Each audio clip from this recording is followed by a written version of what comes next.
everyone. A very good evening. You're watching The Money Show on ET now. It's Friday, which means it's time for our very special ladies segment.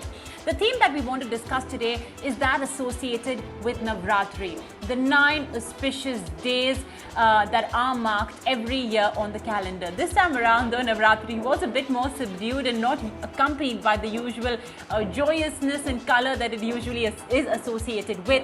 But given the fact that it is Navratri, it always does remind us to remember that there are certain aspects in life that are simply unignorable, whether it's with respect to love, compassion, kindness, or even money for that matter. So on today's episode of The Money Show, that's what we will be discussing. The 9 lessons associated with money and finances that all of you cannot ignore. And joining me on this very special show are 3 wonderful ladies. Shilpa Maheshwari, she's the Executive Advisor with Matrix India. Lakshmi Iyer, the CIO for Fixed Income and the Head of Products with Kotak Mutual Fund. And Shanai Ghosh, ED and CEO of Edelweiss General Insurance Company. Good evening, ladies, and thank you so much for joining us in this very special episode of The Money Show. Shilpa, let me start off the show with you, to help us put into context as well the importance of financial planning, regardless of your income bracket, regardless of your age, for many, unfortunately, even regardless of your gender. And I can't believe I still have to say this, but yes, this is often a very wrong misconception in many people's minds that, okay, I'm not earning, so, I really don't need to get into the finance bit of, the household. An extremely wrong misconception. I'm sure you will agree with me, Shilpa. So why do you think, having a financial plan, a personal finance plan, in place is extremely important, Shilpa? Good evening. Thank you for having me here. I think it's important. So I believe, that given your context on the show being special for women, I would put it around that. It's important, financially independent women create a very evolved and equitable society. And so it's very important for us to have financially independent women. And for the financial independence, the first step is to get your hands around your finances, your investments, irrespective of whether you're earning or not. If you go back to from an Indian context, we still do not have enough representation of women on the workforce. But we still have, even say the women who do not have, are not working, they still have access to the household finances, wherein, if you would say a large percentage of our savings of our GDP is provided by our household savings. I wouldn't say the entire pie is being controlled by housewives, but a large pie would be. So it's important for each one of us to step up and have that, because be it a housewife or be it a working woman, wherein a lot many times, a working woman, despite earning, are not looking after their finances. They leave it to their husbands or, men in their households to do it. But to take control of your life, I think it's very important to have financial independence, wherein you control your finances, because, you would know what are your personal goals, keeping in mind the household as well. But if you have that financial independence and you are in there, you can guide it as per your goals. So it's important that we are in there. Oh, absolutely. And that's the reason why I said, regardless of your income, regardless of your age, regardless of, your gender or anything like that, it's extremely important to have, a financial plan of sorts in place. You can't be dependent. It's having a financial plan will also essentially ensure that you are able to attain independence, live life in your own terms as well, in a way. Okay, Lakshmi Iyer, let me come to you first. Since Shilpa did speak about investing for women, many a times women say, I don't know anything about finances, I don't know how the equity markets work, etc. And that's the reason why we have this product called mutual funds. So why do you think women should use this part, especially if they are not financial savvy? So my view is that investment, as you rightly observed and Shilpa also articulated well, is quite gender agnostic. Having decided, it is not about whether you should or not. I think investments are inevitable. Having decided that you are going to charge that course, the key question therefore is how do I do it? It's like a self-drive from Mumbai to Lonavala or rent an Uber or an Ola. So you're availing professional services of a driver and asking you to get them to your location. That mutual fund is that vehicle which allows you a set of financial goals, and to execute that financial goals, you have various categories that you should the most, I would say, advantageous part of doing it via a mutual fund that it allows you to diversify. So it is literally like, and this is Navratri period, so literally like Ma Durga or the goddess kind of having multiple hands, and she has many astras, she's drawn to it. So that is the other one utilized mutual fund. So that is one of the options, and therefore, even the one who is in the world of finance what really happens. Therefore, one cannot undermine the importance of this vehicle called fund.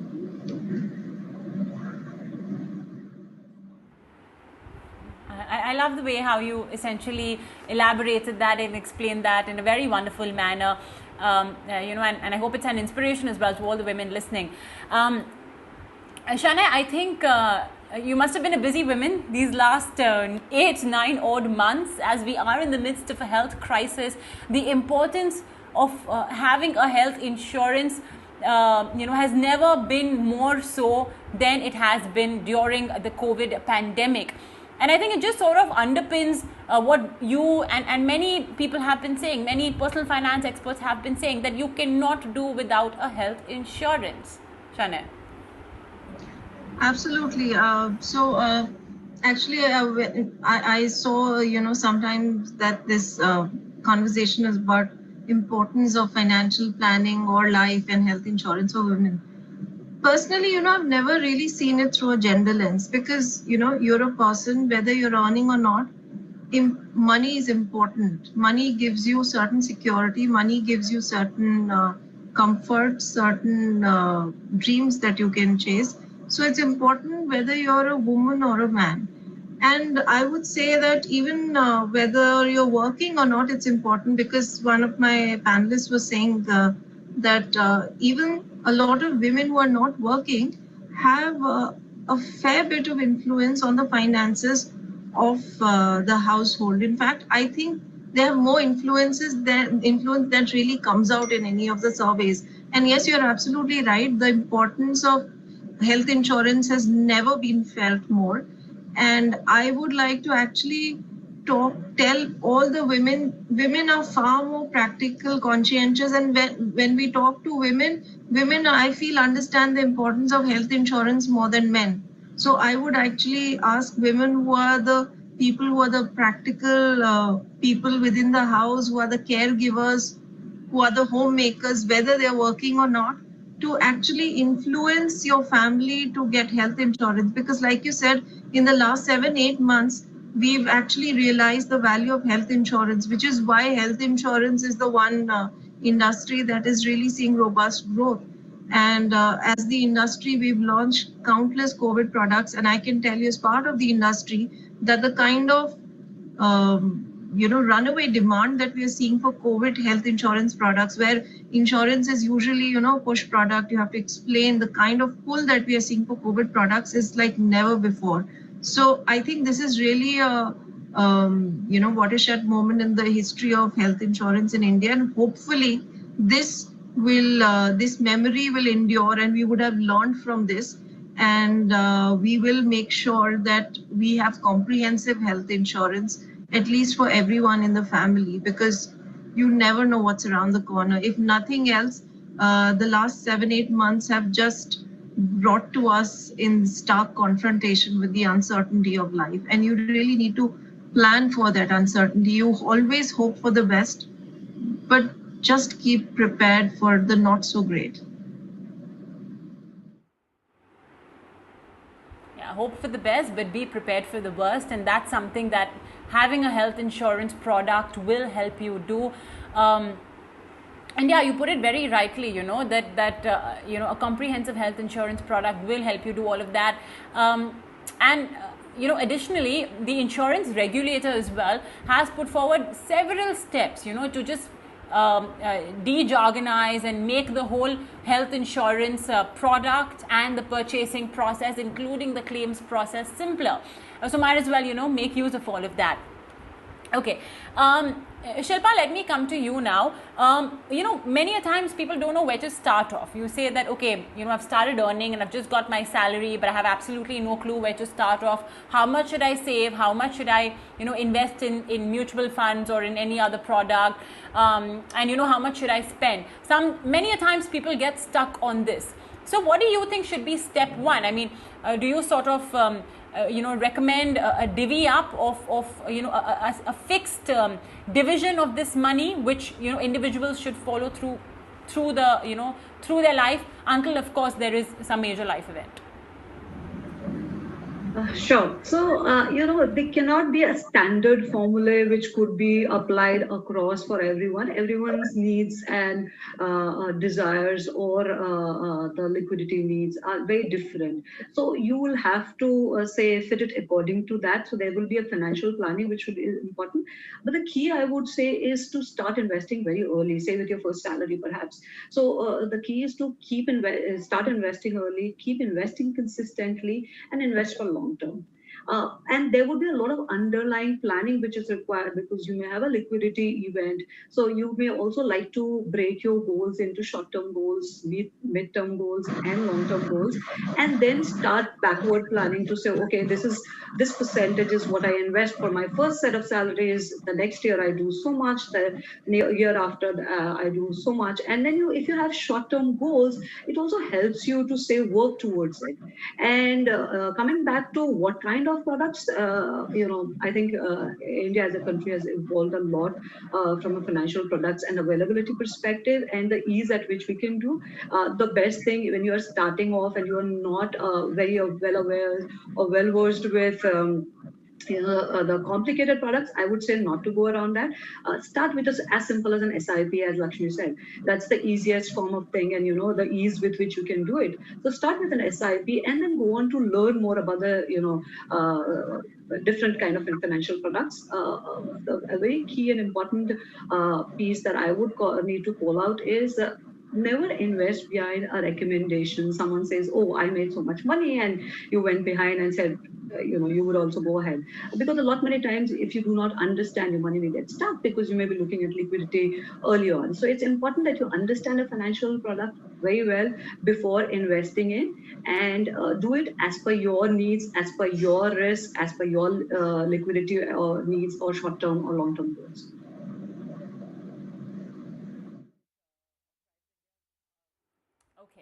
All right, well, we'll continue this conversation. So ladies, stay on with us as we take a very short break right here on the show.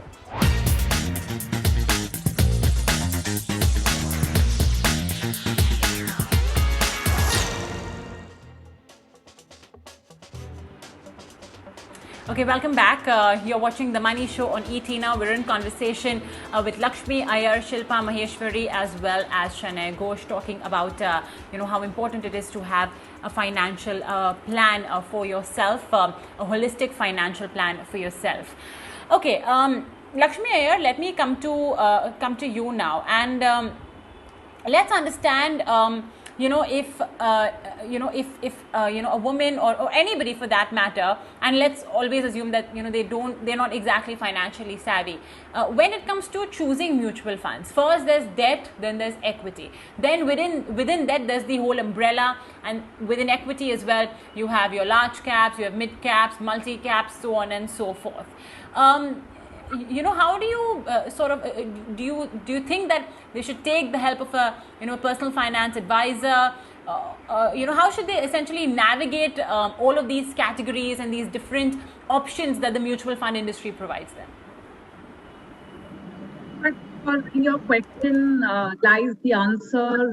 The entire gamut of opportunities available even within the mutual fund space. It's quite elaborate.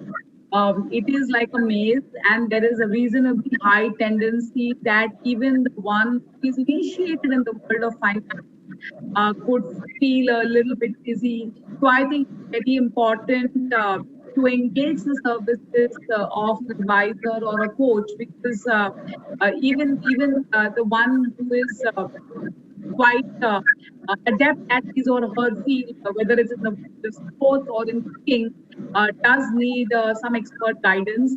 And of course, this is we're talking about finances, and it's important. And then, mind you, there is no one size fits all. You know, the texture and the color of a dish might be looking pretty much similar, but one has jaggery, and therefore the sweet taste, and one has tamarind, and therefore the sour taste. Other might be very similar. But one needs to keep all this in mind, and therefore I firmly believe that if it's not, care is not necessary and it's absolutely okay, very time that you go and sit like practitioner, like a practitioner in the medical world, you actually go with a financial advisor because you need to be financially fit the way you need to be fit. So I think blending your own thought process, sharing your thoughts, laying your roadmap and sharing that with an advisor for him or her to plan and pay their taxes and accordingly to make your milestones is definitely a recommended scenario, especially in this market where you're inundated with so many options. And the first of all, and as I said, you don't need to be financially savvy or otherwise. First of all is the recency bias. You actually contribute in the very near term return, which could be quite fundamental to your financial.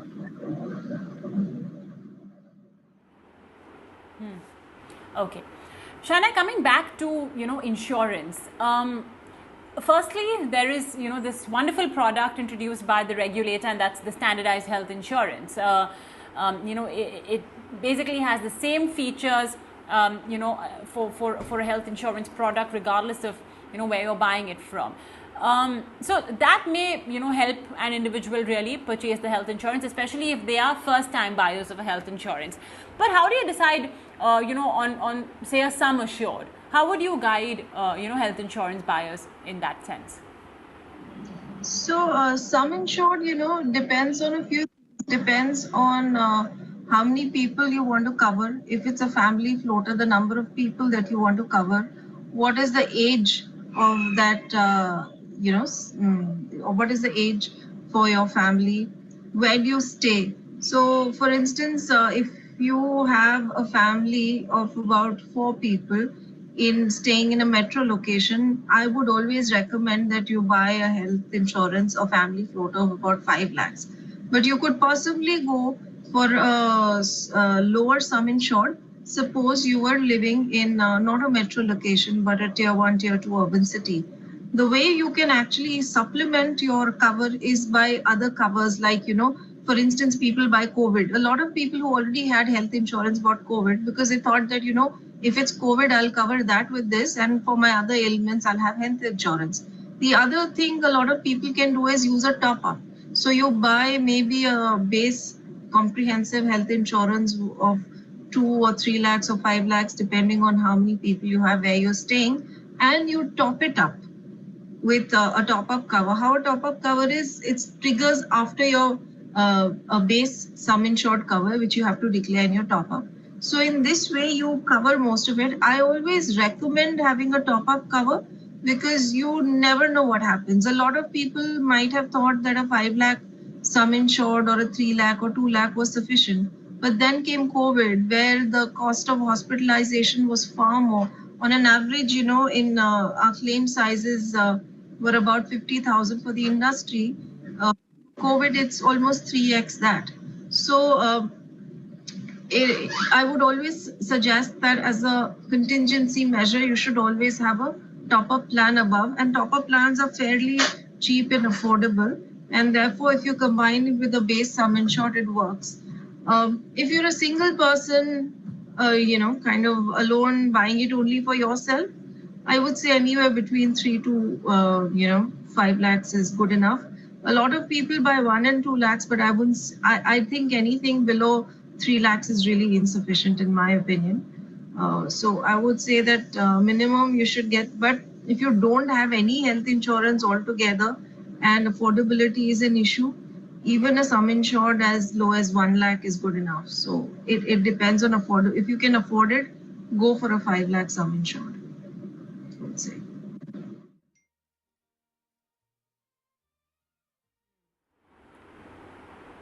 Okay. All right. Well, on that note, ladies, Lakshmi Iyer, Shilpa Maheshwari, as well as Shanai Ghosh, many thanks for joining us today on the show, and guiding all our viewers with the whole financial planning process, the A to Z, if you could call it that, right from how to invest your money, where to invest it, and of course why insurance is important. Thank you so much for joining us today. And if you'd like to catch this conversation, you can do so by logging on to ET Now's YouTube page and find the Money Show playlist. And for now, we'll take a short break.